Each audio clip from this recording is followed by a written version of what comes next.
Está bien. Buenos días a todos. Muchas gracias por unirse hoy. Mi nombre es Kim Wagner y hoy vamos a hablar sobre errores comunes en la industria aeroespacial y revisar los requisitos comúnmente malentendidos de AS 9100, 9110 y 9120. Así que solo para presentarme un poco más, como dije, mi nombre es Kim Wagner, soy la gerente del programa aeroespacial aquí en Perry Johnson Registrars, soy auditora certificada en aeroespacial para AS 9100, 9110 y 920 y he estado con PJR por unos 10 años. He anotado mi dirección de correo electrónico aquí por si quieren tomar nota. Siempre pueden contactarme con cualquier pregunta que tengan, ya sea sobre lo que discutimos hoy o cualquier otra cosa relacionada con la certificación aeroespacial. Bien, así que una visión general rápida aquí. Hay algunos requisitos dentro de los estándares 9100, 9110 y 9120 con los que algunas organizaciones parecen tener dificultades. Vemos algunos temas repetidos aquí. Así que, ya sea que seas nuevo en los estándares aeroespaciales o hayas mantenido un sistema de gestión de calidad aeroespacial certificado por un tiempo, pensamos que una revisión en profundidad de algunos de estos requisitos y los malentendidos que los rodean sería útil. Así que específicamente hoy vamos a hablar sobre las siguientes medidas de procesos de valor agregado, monitoreo del desempeño de proveedores y riesgo organizacional versus riesgo operacional, control de salidas no conformes, requisitos de procesos y requisitos del proceso de acción correctiva. Así que vamos a empezar con nuestras medidas de procesos de valor agregado. Ahora, para cada uno de estos temas, quiero empezar desde la fuente, ¿verdad?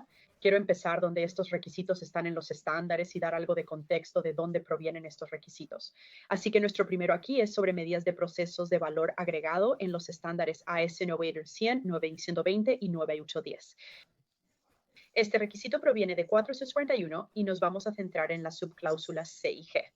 Así que, como dice aquí, la organización deberá establecer, implementar, mantener y mejorar continuamente un sistema de gestión de calidad, incluyendo los procesos necesarios y sus interacciones de acuerdo con los requisitos del estándar. Así que dice que una vez que tienes que determinar los procesos necesarios para el SGQ y su aplicación en toda la organización. Y deberás ver, determinar y aplicar los criterios y métodos, incluyendo monitoreo, mediciones e indicadores de desempeño relacionados necesarios para asegurar la operación efectiva y el control de estos procesos. Y vamos a saltar a evaluar estos procesos e implementar cualquier cambio necesario para asegurar que estos procesos logren sus resultados previstos. Así que para resumir, el estándar requiere que determines los procesos de tu SGQ, ¿verdad? Y así tenemos una especie de interacción de procesos de ejemplo aquí, una especie de básica basada en procesos comunes. Para un SGQA tenemos nuestro proceso de soporte de gestión, nuestro proceso de revisión de contratos, compras y fabricación como nuestros 3 procesos operativos. Así que una vez que hemos determinado los procesos, luego necesitamos determinar y aplicar esos criterios y métodos para medir la efectividad de los procesos. Entonces, ¿cómo sabemos que estos procesos están funcionando como queremos? ¿Cómo sabemos que son efectivos? Tenemos que aplicar algún tipo de criterio y método para medir esos procesos y luego tenemos que evaluar esos procesos e implementar cualquier cambio necesario cuando no están logrando sus resultados previstos. Correcto. Tenemos que hacer algunas mejoras si no estamos obteniendo los resultados que queremos ver de estos procesos. Y así quiero mencionar estos documentos de aclaración que mantiene el Grupo Internacional de Calidad Aeroespacial IAQG. Tienen un documento de aclaraciones que es una lista compilada de preguntas y respuestas sobre cláusulas específicas. Es una gran fuente para utilizar cuando no estás seguro de la intención de alguna de las cláusulas. He incluido un enlace aquí que sé que no pueden hacer clic físicamente ahora, pero el sitio web de IAQG tiene este recurso disponible, así que pueden encontrarlo en el sitio web.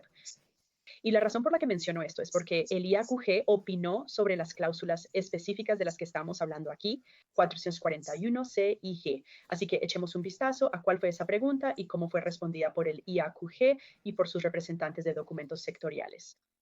Así que la pregunta sobre esta cláusula pregunta, ¿es la intención del estándar que una organización pueda tener solo un requisito de nivel superior que se use para evaluar la efectividad del SGQ y varios procesos individuales sin que esos procesos tengan métricas específicas? Por ejemplo, la entrega a tiempo del producto al cliente del 98% es una métrica de nivel superior y la métrica utilizada para evaluar la efectividad del proceso de compras, proceso de revisión de contratos y el proceso de fabricación sin métricas adicionales. Así que si han cumplido con la entrega a tiempo del 98%, entonces todos los procesos se consideran efectivos. Así que en este escenario, esta pregunta está preguntando si tenemos estos procesos aquí y solo estamos aplicando la entrega a tiempo como el único criterio para determinar si todos estos procesos son efectivos. ¿Cumple eso con la intención del estándar? Y así la respuesta a esta pregunta es no. El estándar de la serie 9001 requiere que la organización determine si los procesos identificados son efectivos y logran los resultados planificados.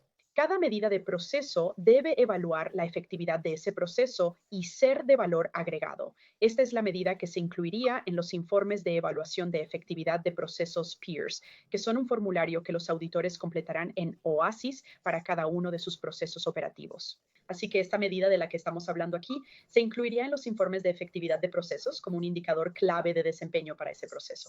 El estándar de la serie 91 no manda un cierto número de medidas de proceso. Continúa diciendo que las organizaciones pequeñas típicamente tienen menos medidas que las organizaciones grandes. Estas organizaciones pequeñas tienen una mayor visibilidad respecto a la salud del proceso debido a su tamaño. Sin embargo, esto no alivia la necesidad de determinar si los procesos son efectivos en lograr los resultados planificados. La organización puede tener medidas adicionales a nivel de trabajo que pueden no llegar a la alta dirección o revisión de gestión. Entonces, ¿qué significa eso para tu sistema de gestión de calidad? Como indica la respuesta, usar un objetivo de nivel superior como una medida general para todos los procesos no es apropiado y no cumple con la intención de 441 UCNG.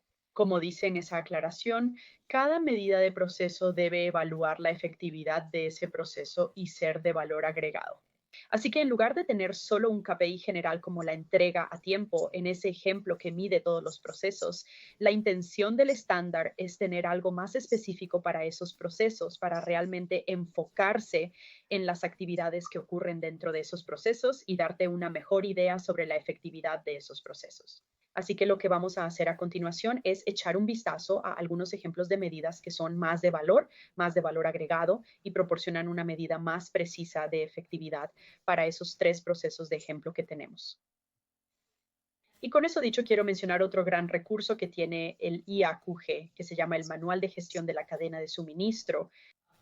Esto fue creado por expertos para ayudar a las organizaciones a entender y aplicar los requisitos. Un recurso útil es la sección 7.11.2 del Manual de Gestión de la Cadena de Suministro, que ofrece muchos ejemplos de indicadores clave de rendimiento que podrían ser útiles para sus procesos.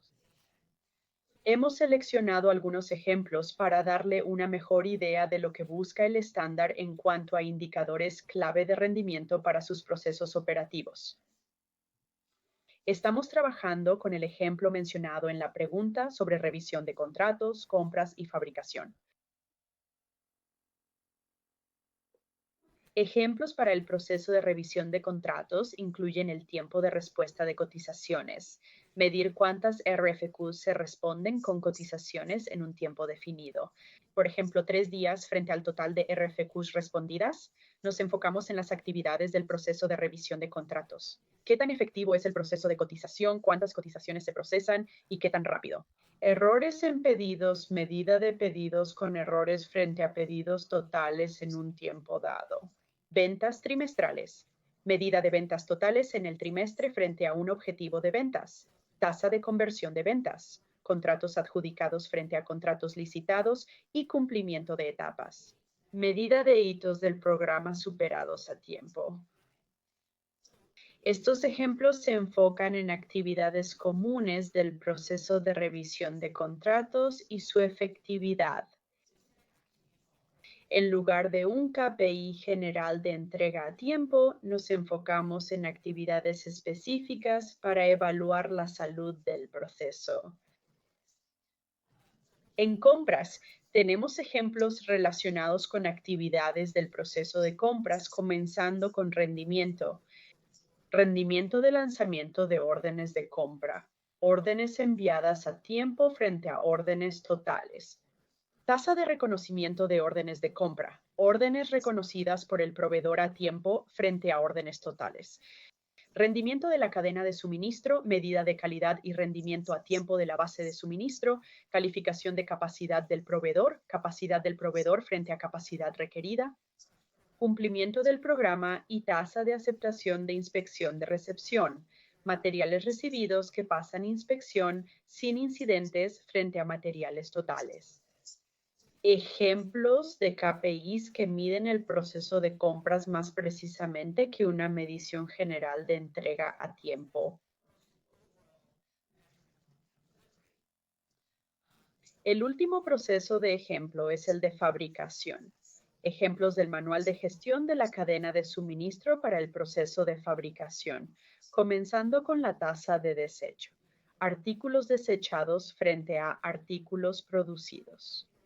Tasa de escape de artículos, artículos no conformes identificados por clientes internos frente a artículos producidos rendimiento de primera pasada.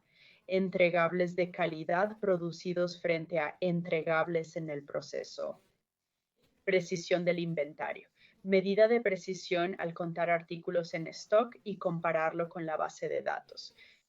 Eficiencia laboral. Relación entre tiempo planificado para actividades y tiempo real tomado, dependiendo completar actividades a tiempo. Fabricación. Artículos completados a tiempo frente a artículos planificados en un periodo. Ejemplos específicos para actividades dentro del proceso.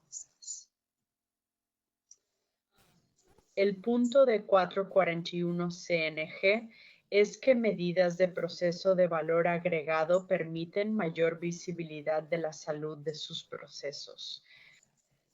Un KPI específico para actividades y monitoreado continuamente le dará mejor idea de la salud del proceso.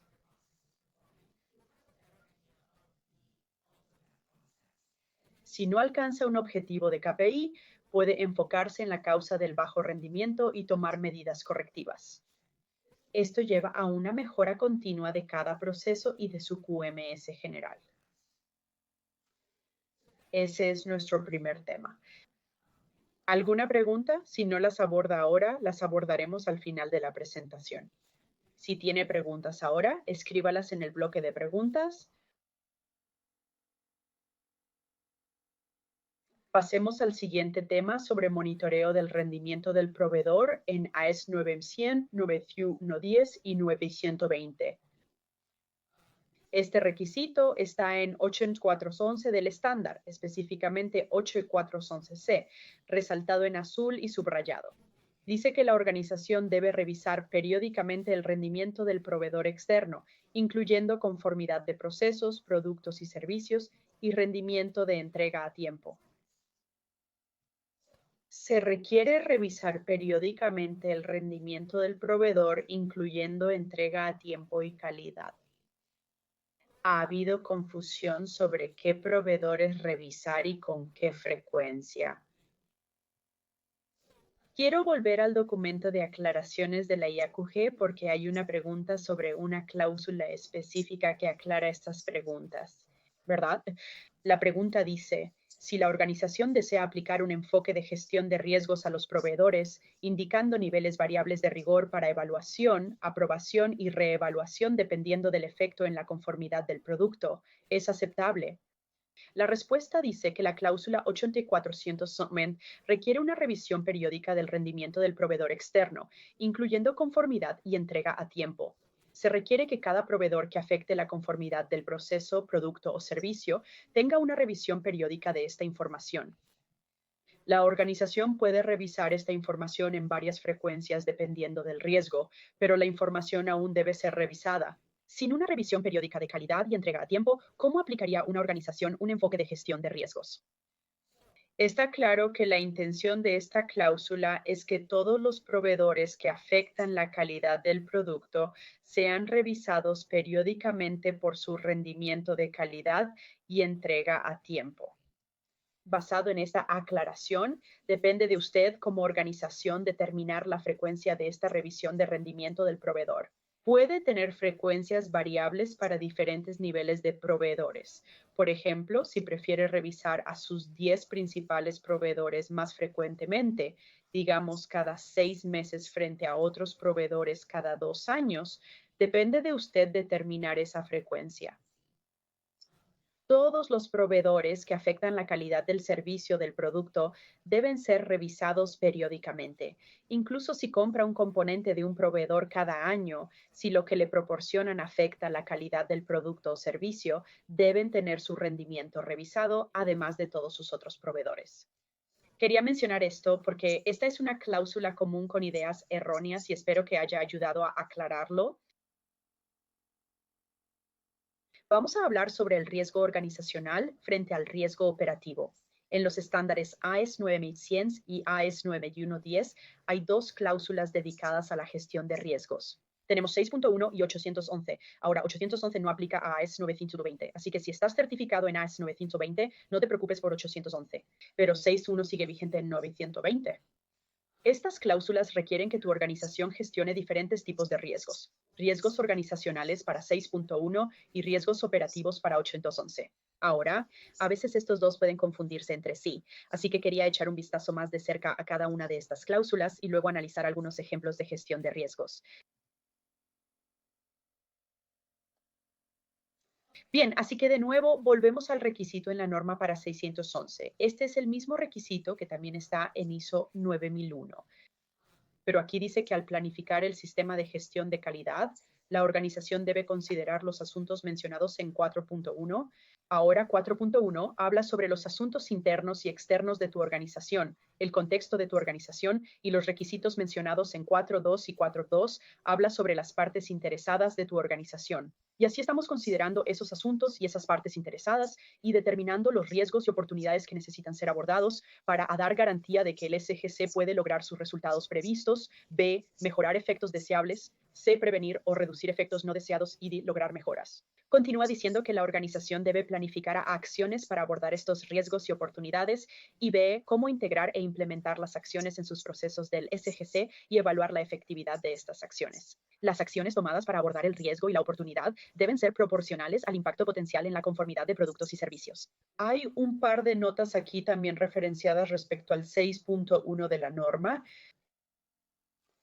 Así que para dar un poco más de contexto aquí, hemos sacado la definición de la ISO TS 9002 sobre 611.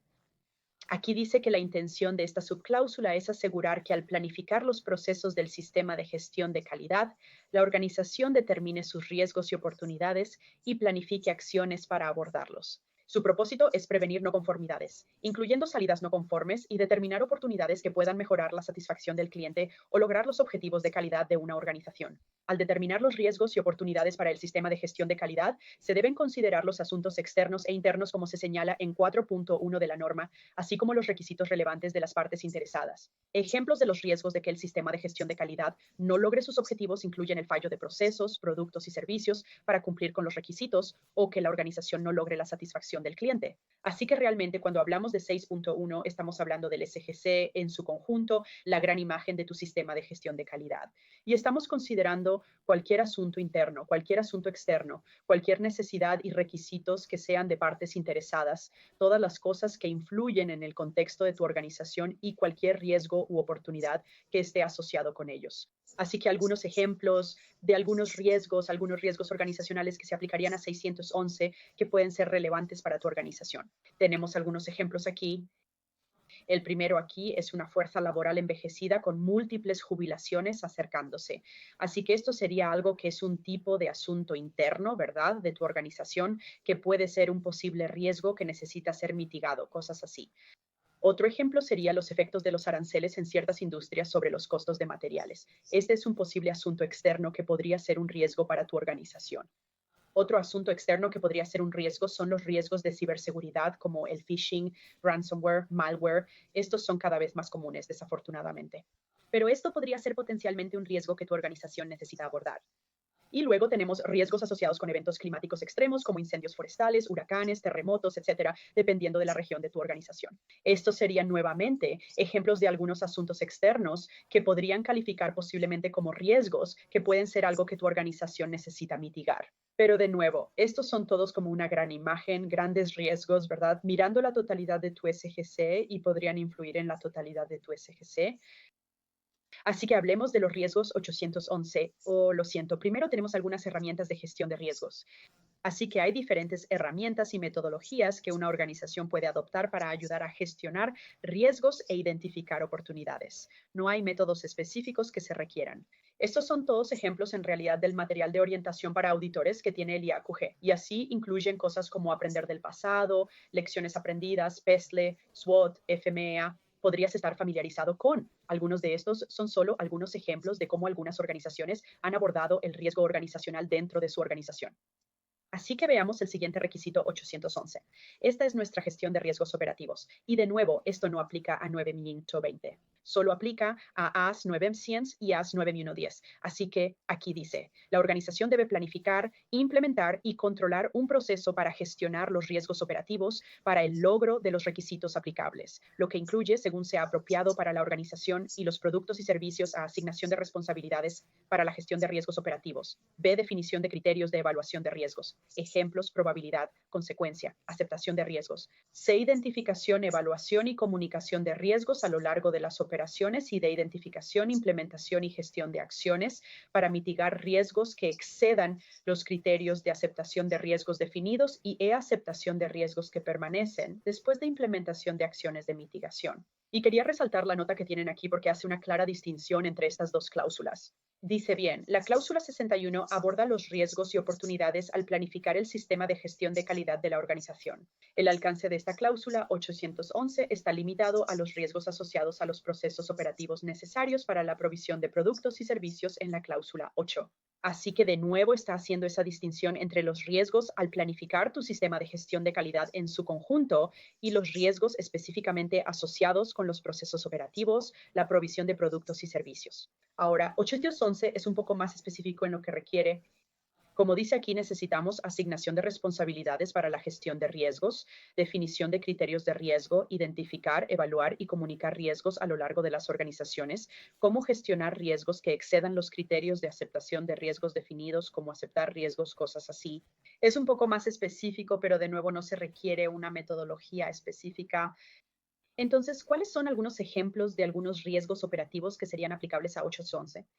Aquí hay algunos aquí, trabajamos a través de estos ejemplos aquí. El primero aquí es que la orden de compra del cliente identifica una fecha de entrega que será difícil de cumplir con la carga de trabajo actual. Entonces, has recibido una orden de compra del cliente y tiene una fecha de entrega que será difícil de cumplir debido a todos los otros trabajos que tienes en proceso. Pero con sus propias fechas de entrega, esto podría ser un riesgo operativo potencial. Podrías tener que decidir qué puedes hacer para mitigar ese riesgo. El segundo ejemplo aquí es que el cliente requiere el uso de un proveedor con el que has tenido problemas anteriormente. Entonces, digamos que has aceptado un contrato de un cliente y estás revisando los requisitos del contrato. O tal vez has hecho esto antes. Deberías haber hecho esto antes de aceptar el contrato, pero el contrato requeriría el uso de un proveedor. Digamos, un proveedor de tratamiento térmico con el que no has tenido una buena historia. No han podido cumplir con tus fechas de entrega. Quizás ha habido algunos problemas de calidad, pero para aceptar este contrato tienes que trabajar con ese proveedor. Así que hay un riesgo involucrado ahí. ¿Sabes si aceptas el contrato? Si no aceptas el contrato, podrías tener que idear una acción de mitigación para asegurar que el trabajo que haces con ese proveedor sea un poco más positivo esta vez y no tenga riesgos asociados. Otro ejemplo aquí, una nueva solicitud de cotización de un cliente es para un componente grande que ocupa más espacio en la instalación de lo habitual. Entonces, si fueras a aceptar esta solicitud de cotización, si puedes, si vas a cotizar esto, que si un cliente emite una orden de compra y la aceptas, tienes que mover algunas cosas en tu espacio de instalación para permitir el tamaño del componente que estarás fabricando. Otro último ejemplo aquí, el contrato del cliente especifica requisitos que tu organización aún no ha implementado, como requisitos específicos para el programa de prevención de partes falsificadas o CMMC. O tal vez requieren AES 9502 para el primer artículo. Si aún no has implementado esos requisitos, hay un riesgo potencial involucrado ahí. Así que estos riesgos son más específicos para los procesos operativos, la realización de tu producción o la prestación de tu servicio. Así que esto es lo que difiere de esos riesgos 6.1 que están relacionados con tu sistema de gestión de calidad en su conjunto. Como se muestra, el estándar diferencia entre los riesgos asociados con la planificación de tu SQ y los riesgos específicamente asociados con la provisión de productos y servicios. Tener métodos efectivos para identificar y mitigar ambos tipos de riesgos permitirá que tu sistema reduzca efectos no deseados y logre mejor sus resultados previstos. Así que si tienes alguna pregunta sobre esta parte, siéntete libre de ingresarlas en el chat ahora y podemos revisarlas al final de la presentación. Pero mientras tanto, sigamos adelante y pasemos a nuestro próximo tema. Esto trata sobre el control de salidas no conformes y acción correctiva. Entonces, en los estándares de la serie 9 en SIL 2016 hay dos procedimientos o procesos requeridos que deben definirse y mantenerse como información documentada. Tenemos el proceso de control de salidas no conformes en la cláusula 8, 7 y el proceso de no conformidad y acción correctiva que está en la cláusula 10. 2. Ahora estos procesos van de la mano. Estas actividades, debería decir, van de la mano y es aceptable incluir los requisitos para ambos en un solo procedimiento o documento o incluso en tu manual de calidad donde quieras documentarlo. Pero debes asegurarte de que donde lo documentes, esos procedimientos aborden todos los aspectos de ambos 8, 7 y 10.2. Así que echemos un vistazo más de cerca a cada una de estas cláusulas y lo que requieren ahora. 87. Control de salidas. No conformes. La intención de esta cláusula es prevenir la entrega o uso no intencionado de salidas no conformes en todas las etapas de producción y prestación de servicios. Hay diferentes maneras de tratar con salidas no conformes y cuando tienes una salida no conforme y se necesita una acción adicional, los requisitos para la acción correctiva deben aplicarse, que es cuando la cláusula 102 entra en acción. Pero echemos un vistazo más de cerca al requisito real en el estándar y este es largo, así que entremos en ello. Dice que la organización debe asegurarse de que las salidas que no cumplen con los requisitos sean identificadas y controladas para prevenir su uso o entrega no intencionada. Hay una nota aquí que dice que las salidas no conformes incluyen productos o servicios no conformes generados internamente, cualquier cosa recibida de un proveedor externo o cualquier cosa identificada por un cliente después del envío. La organización debe tomar medidas apropiadas basadas en la naturaleza de la no conformidad y su efecto en la conformidad de productos y servicios. Esto también se aplicará a productos y servicios no conformes detectados después de la entrega de productos durante o después de la prestación de servicios. Ahora, lo que tenemos en azul aquí es el requisito procedimental, el requisito de que esto se mantenga como información documentada, por lo que dice que el proceso de control de no conformidades de la organización debe mantenerse como información documentada, incluyendo las disposiciones para definir la responsabilidad y autoridad para la revisión y disposición de salidas no conformes. Entonces, ¿quién es responsable y quién tiene la autoridad para disponer de salidas no conformes? Y también tienes que documentar el proceso para aprobar a las personas que toman estas decisiones. También necesitas incluir las disposiciones para tomar las acciones necesarias para contener el efecto de la no conformidad en otros procesos, productos y servicios, informar oportunamente de las no conformidades que afectan a productos y servicios entregados al cliente y a las partes interesadas relevantes y definir acciones correctivas para productos y servicios no conformes detectados después de la entrega, según sea apropiado a sus impactos. Es cuando 10.2 entra en acción. La cláusula continúa diciendo que las organizaciones deben tratar con salidas no conformes de una o más de las siguientes maneras: corrección, segregación, contención, devolución o suspensión de la provisión de productos y servicios informando al cliente, obteniendo autorización para la aceptación bajo concesión por una autoridad relevante y cuando sea aplicable por el cliente continúa diciendo disposiciones de uso tal como está o reparación para la aceptación de productos no conformes solo se implementarán después de la aprobación por un representante autorizado de la organización responsable del diseño o por personas que tengan autoridad delegada del diseño organización y después de la autorización por parte del cliente. Si la no conformidad resulta en una desviación de los requisitos del contrato, el producto dispuesto para chatarra debe ser marcado de manera conspicua y permanente o controlado positivamente hasta que se vuelva físicamente inutilizable y las partes falsificadas o sospechosas de ser falsificadas deben ser controladas para prevenir su reingreso en la cadena de suministro. La conformidad con los requisitos debe ser verificada. Cuando las salidas no conformes son corregidas, entonces el 872 habla sobre qué registros necesitas mantener con respecto a este proceso. Y así dice que la organización debe retener información documentada que A describa la no conformidad, B describa las acciones tomadas, C describa cualquier concesión obtenida y D identifique la autoridad que decide la acción respecto a la no conformidad. Así que eso fue bastante, pero quiero centrarme aquí en los requisitos de documentación de esta cláusula. Así que debe haber un procedimiento u otro medio de mantener información documentada. No necesariamente tiene que ser un procedimiento, pero solo necesita ser documentado de alguna manera que defina tus disposiciones para todas estas cosas. Ya pasamos por esto, ¿verdad? Entonces también tienes que mantener registros que describan las salidas no conformes, las acciones tomadas para abordarlas y cualquier concesión obtenida de clientes, autoridades relevantes y quién autorizó que se tomara la acción. Así que tenemos un requisito procedimental y un requisito de registro aquí para el proceso de salidas no conformes. Ahora quiero volver a nuestro documento de aclaraciones porque hay una aclaración en cada 7 que pensé que era buena para compartir. La pregunta aquí es que nuestra organización fabrica piezas de espuma, plásticos y fibra de vidrio y por lo tanto es imposible marcar permanentemente el desecho. El desecho es normalmente el material sobrante del corte con troquel, corte con chorro de agua o enrutamiento. Hicimos contenedores especiales que tenían basura de desecho en los lados. Estos contenedores se vacían en un compactador de basura a medida que se llenan. ¿Es adecuado poner este tipo de material en un contenedor marcado o cada pieza requiere ser marcada? Así que aquí está la respuesta oficial de la IAQG. Dijeron que la intención de este requisito es asegurar que ningún producto defectuoso vuelva a entrar en la cadena de valor, que es el propósito de tener el requisito de hacer físicamente inutilizable el producto no conforme. Es importante recordar que la cláusula 87 es para productos que no cumplen con los requisitos del producto. Por lo tanto, si los materiales son conformes y hay exceso de material del corte con troquel, corte con chorro de agua o enrutamiento u otras operaciones de división para distribuidores, su material excedente no entra dentro del alcance del control de desechos en 87 en esta cláusula. Si su producto no es conforme a los requisitos del producto, es cuando las disposiciones de desecho de la cláusula 8.7 serán aplicables. Una vez que ese material se disponga como desecho, necesitaría ser marcado o controlado positivamente hasta que se vuelva inutilizable. Así que aquí se distingue del desecho que es solo material sobrante que ocurre durante estos procesos como el corte con troquel o el corte con chorro de agua o las operaciones de enrutamiento. Ese desecho que ocurre naturalmente no es a lo que se refieren cuando hablan de desecho en 8.7 cuando hablan de este producto.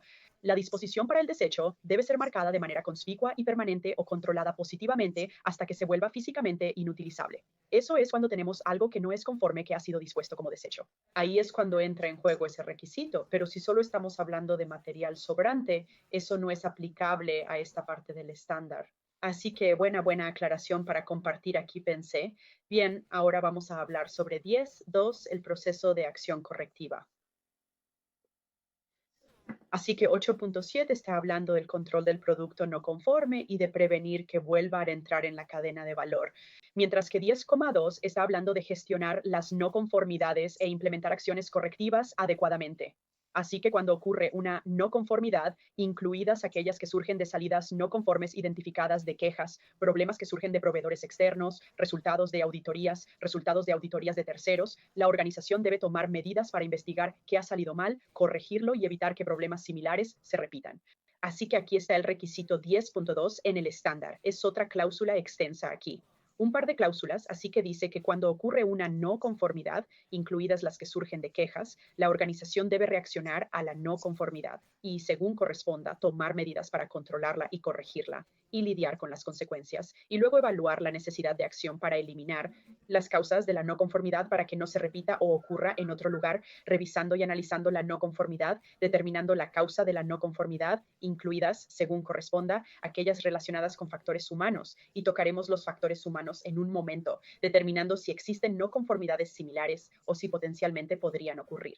Luego, implementar cualquier acción necesaria, revisar la efectividad de cualquier acción correctiva tomada, actualizar riesgos y oportunidades determinadas durante la planificación si es necesario, hacer cambios en el QMS si es necesario, transmitir los requisitos de acción correctiva a un proveedor externo cuando se determine que el proveedor externo es responsable de la no conformidad y, por último, tomar acciones específicas cuando no se logren acciones correctivas oportunas y efectivas, y dice que la acción correctiva debe ser apropiada a los efectos de las no conformidades encontradas y luego la organización debe mantener información documentada que defina la gestión de acciones correctivas no conformes procesos. Así que ahí es donde entra nuestro requisito de procedimiento. Tenemos que tener algo mantenido como información documentada que defina los procesos de gestión de acciones correctivas no conformes. Así que eso define todos sus procesos para estas cláusulas aquí. 121 a través de H. Luego, nuestro requisito de registros entra en 1022. Dice que la organización debe retener información documentada como evidencia de la naturaleza de las no conformidades y cualquier acción posterior tomada y los resultados de cualquier acción correctiva.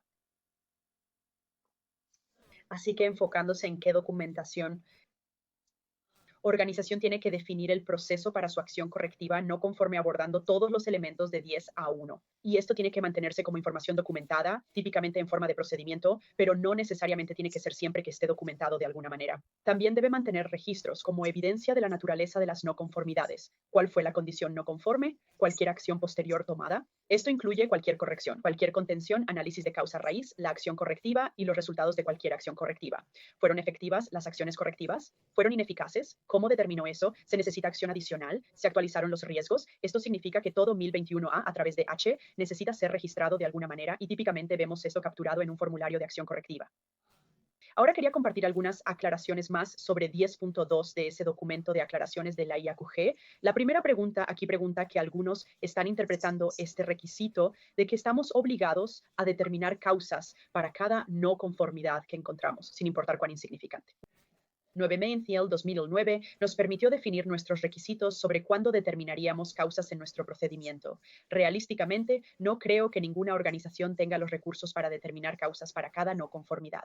Y así la respuesta a esta pregunta fue que la cláusula 1021b comienza con evaluar la necesidad de acción. Así que la primera acción es determinar si hay una necesidad de acción. Si es así, entonces las siguientes acciones en la cláusula 10 serían requeridas, incluyendo análisis de causa y acción correctiva. La organización establece criterios para cuándo tomar acciones. Las acciones correctivas son apropiadas a los efectos de la no corroboración encontrada. No es prudente gastar recursos significativos para no conformidades aisladas de bajo costo. Así que básicamente, para resumir esto, dice que cuando su organización encuentra una no conformidad, la corrige y luego determina según su proceso definido si se necesita más acción. Puede que no sea necesario en ese momento, entonces seguiría las acciones descritas en 121b a través de H. La segunda aclaración que quiero compartir es una pregunta sobre 1021b2 y dice que es aceptable simplemente listar el factor humano como la causa como se indica en este requisito. Y la respuesta dice no. La intención de agregar esos factores humanos relacionados es considerar los factores humanos en el análisis causal y no detenerse en la mano de obra del factor humano. Y quiero continuar con esta discusión de factores humanos solo porque esto también es algo que se pierde un poco en la mezcla aquí. 1021 requiere que debe evaluar la necesidad de acción para eliminar la causa de la no conformidad, determinando las causas de la no conformidad, incluidas, según corresponda, aquellas relacionadas con factores humanos. Entonces debemos considerar los factores humanos al hacer tu análisis causal. La intención no es detenerse en los factores humanos. Ahora aquí hay una lista de los 12 sucios factores humanos. Puede que hayas visto esta lista antes, pero solo quería ponerla aquí porque es un buen contexto. Cuando hablamos de factores humanos, hablamos de cosas como falta de comunicación, complacencia, falta de conocimiento, distracciones, falta de trabajo en equipo, fatiga, falta de recursos, presión, falta de asertividad, estrés, falta de conciencia, normas. Y entonces digamos que en tu situación, haber perforado un agujero en el lugar equivocado y tú, al hacer tu análisis de causa raíz, puedes determinar que el operador o el maquinista estaba distraído. En lugar de solo decir que la distracción es la causa raíz, queremos ir un poco más allá. ¿Por qué estaba distraído el maquinista? ¿Qué falta en el proceso que puede ayudar a prevenir la distracción? Así que no queremos detenernos en la distracción. Queremos seguir adelante y realmente profundizar en la verdadera causa, pero se deben considerar los factores humanos.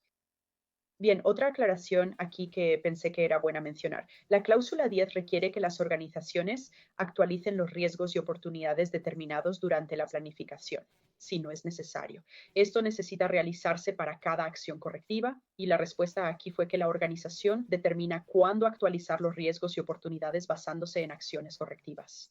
Este es el ciclo de retroalimentación de riesgos donde ha ocurrido una posible fuga del proceso de riesgos y la organización determina si es necesario incluirlo en la planificación de riesgos y oportunidades.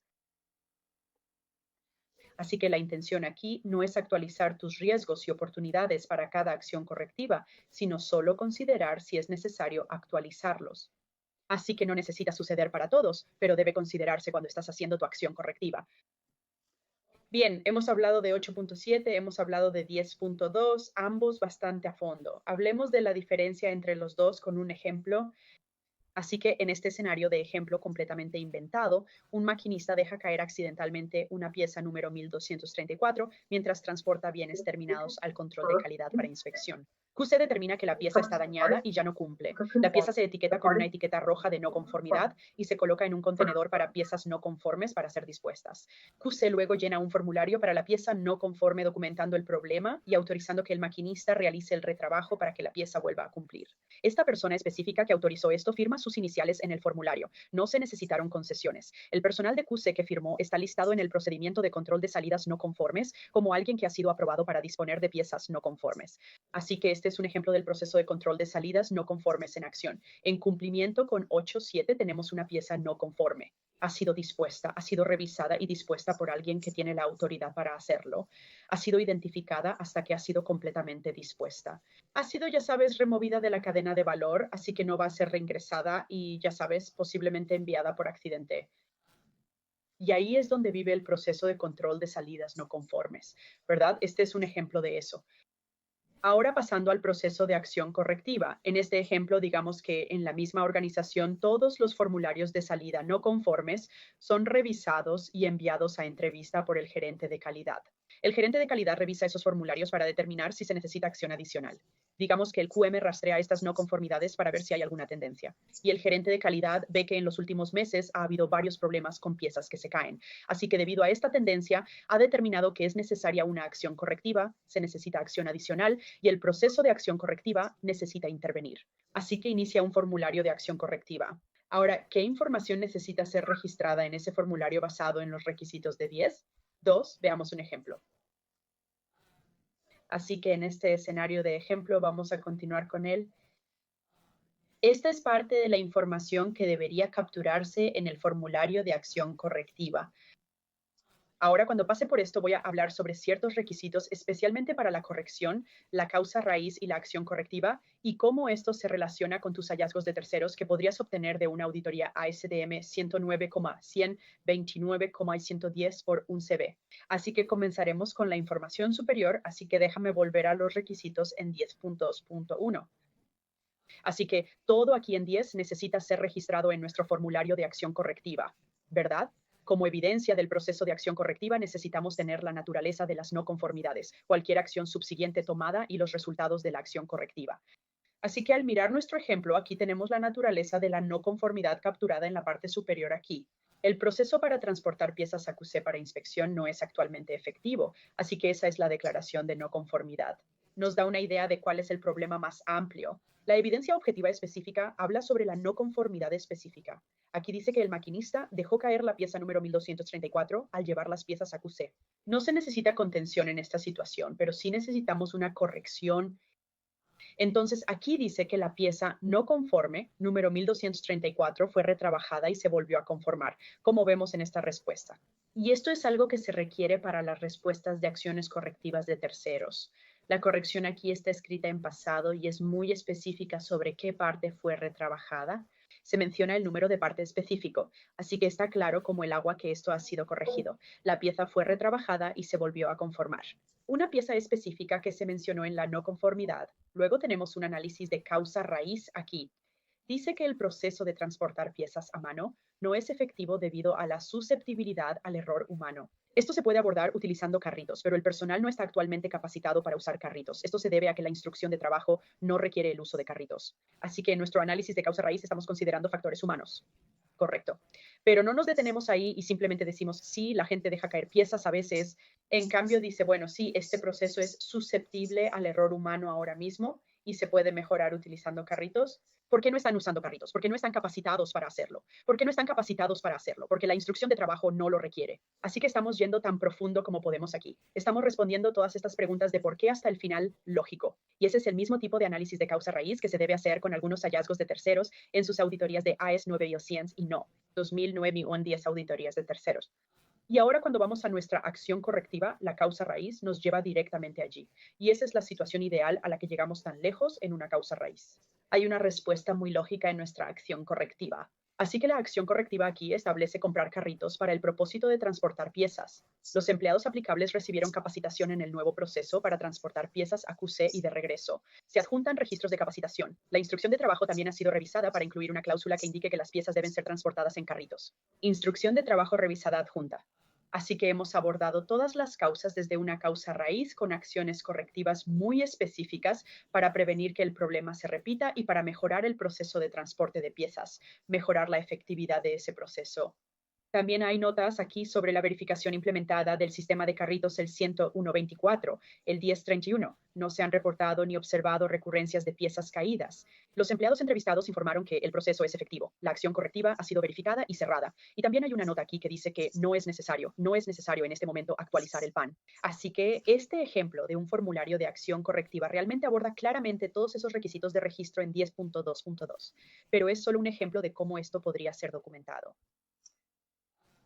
Así que la diferencia entre los dos, como dijimos, la diapositiva anterior aquí, la que acabamos de ver, este es el proceso de acción correctiva en acción, ¿verdad? En este ejemplo, una salida no conforme fue la entrada para el proceso de acción correctiva.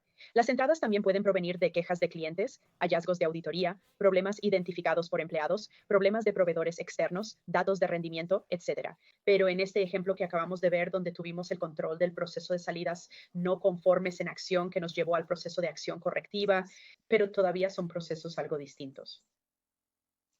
Bien, así que como discutimos, el control del proceso de salidas no conformes y el proceso de acción correctiva están relacionados, pero es importante que cada proceso se realice completamente en su QMS. Como se discutió, tanto 8.7 como 10. Dos requieren un procedimiento u otro medio de información documentada. Solo tienes que documentar esos requisitos de alguna manera y puedes utilizar un solo documento para abordar ambas cláusulas si lo deseas. Pero debes asegurarte de que todos los aspectos de 8.7 y 10, dos estén definidos y documentados. En general, un control robusto del proceso de salidas no conformes y el proceso de acción correctiva llevarán a una mejora continua y a mejorar continuamente un ACOMS efectivo. Bien, así que eso concluye nuestra presentación aquí. Quería verificar y ver si hay alguna pregunta sobre algo de lo que discutimos. Así que dame solo un momento mientras abro esta barra de preguntas aquí. Bien, así que para la cláusula 8 tenemos una pregunta que dice, para las cláusulas 811 y 6.1, cuando se identifica un riesgo y se inicia la mitigación, ¿sería un registro de CODA el mejor lugar para documentar todos los datos relacionados con los riesgos o habría una mejor opción? Entonces, un registro CODA, hemos visto eso antes como algo que aborda 6.1 y 81.1. Si esa es la forma en que su organización está mejor adaptada para la organización, entonces está bien. Depende de ustedes como organización elegir la herramienta que mejor se adapte a ustedes. Siempre que aborde los requisitos de solicitud en 6.1 y 811, no se requiere un método específico ni se considera mejor que otro.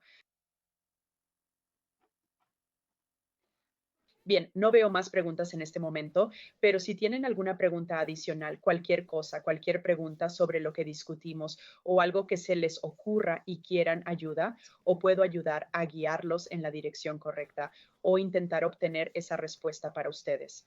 Así que por favor, siéntanse libres de anotar mi dirección de correo electrónico aquí. Ténganla a la mano si alguna vez tienen algún problema que surja. También pueden contactarme por teléfono llamando a la sede de PGR al 1-800-800-7910 y pidiendo hablar con Kim Wagner. Estaré más que feliz de ayudar en lo que pueda. Pero gracias a todos por unirse esta mañana, realmente lo aprecio y por favor siéntanse libres de contactarme en cualquier momento si tienen alguna pregunta. Gracias. Sa.